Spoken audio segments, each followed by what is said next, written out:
नमस्कार दोस्तों, ये प्रसंग रामायण का है। रामायण में वर्णित है कि श्री राम ने न चाहते हुए भी जान से प्यारे अपने छोटे भाई लक्ष्मण को मृत्यु दंड दिया था। आखिर क्यों भगवान राम ने लक्ष्मण को मृत्यु दंड दिया था? दोस्तों, प्रसंग को पूरा सुनिएगा। अगर अच्छा लगे तो लाइक शेयर सब्सक्राइब जरूर करें। ये घटना उस वक्त की है जब श्री राम लंका विजय के बाद अयोध्या लौटे आए थे और अयोध्या के राजा बन गए।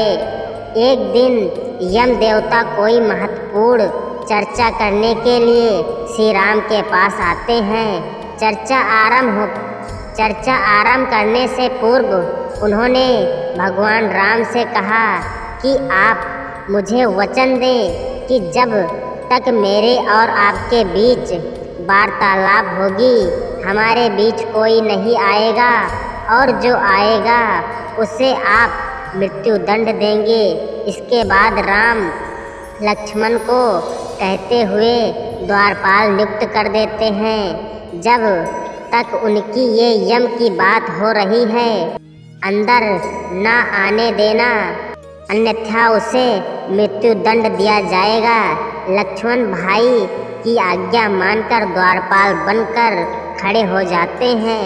लक्ष्मण को द्वारपाल बने कुछ ही समय बीतने के बाद वहाँ ऋषि दुर्वासा का आगमन होता है।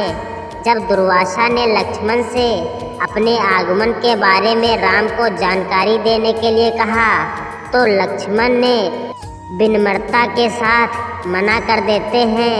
इस पर दुर्वासा क्रोधित हो गए तथा उन्होंने संपूर्ण अयोध्या को श्राप देने की बात कही। लक्ष्मण ने शीघ्र ही निश्चय कर लिया कि उनको स्वयं बलिदान देना होगा ताकि वो नगरवासियों को ऋषि के श्राप से बचा सके। और उन्होंने भीतर जाकर ऋषि दुर्वासा के आगमन की सूचना दी। अब श्री राम दुविधा में पड़ जाते हैं क्योंकि उन्होंने अपने वचन के अनुसार लक्ष्मण को मृत्यु देना। इस दुविधा की स्थिति में श्री राम ने अपने गुरु वशिष्ठ के पास जाते हैं और कोई रास्ता दिखाने को कहा। गुरुदेव ने कहा कि अपनी किसी प्रिय वस्तु का त्याग उसकी मृत्यु के समान ही होता है, अतः तुम अपने वचन का पालन करने के लिए लक्ष्मण का त्याग कर दो। लेकिन जैसे ही लक्ष्मण ने ये बात सुना तो उन्होंने राम से कहा कि आप भूलकर मेरा त्याग मत करना, क्योंकि मैं आपके बिना जी नहीं पाऊँगा।